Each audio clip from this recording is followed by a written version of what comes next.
अस्सलाम वालेकुम दोस्तों, कुछ दिन पहले मैंने एक वीला किया था, उसमें बताया था कि इलेक्शन 30 अप्रैल को भी नहीं होने और 8 अक्टूबर को भी नहीं होने।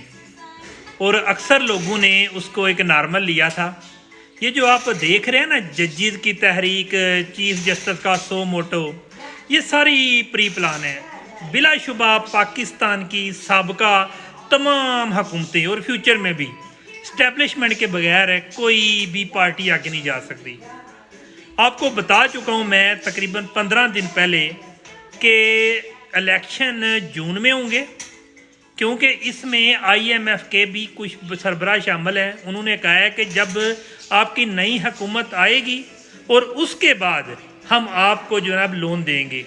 और एक डेड लाइन है कि मुल्क को अगर डिफ़ॉल्ट से बचाना है तो जुलाई तक इससे को तमाम के तमाम 11 अरब डॉलर जो है अपने रिज़र्व शो करने हैं। और वो IMF की पहली जो है किस्त, और उसके बाद चाइना और उसके बाद सऊदी अरबिया, दुबई, जिनकी भी काफ़ी डिमांड है कि इमरान खान को दोबारा सियासत में लाया जाए, उसके बाद ही मुमकिन है। आपको बता चलूँ कि जब कल से फिर कहानियाँ शुरू होंगी, कल भी परसों भी एक क्रिकेट गेम होंगी, लेकिन फ़ैसले पहले हो चुके हैं। और फैसले ये हैं कि जून में बाकायदा तौर पर इलेक्शन होंगे और जुलाई में जो भी हुकूमत होगी उसको जनाब IMF की तरफ से पहली जनाब इंस्टॉलमेंट कर्ज़ की शक्ल में मिलेगी। बहरहाल अगली वीडियो मेरी देखते रहिएगा। आपको मज़ीद मैं बहुत ही अनहोनी और जो फ्यूचर में जो होने वाले वाक़यात हैं, जो सियासी हालात हैं, उसे आगाह करता रहूँगा। फ़ी मान अल्लाह।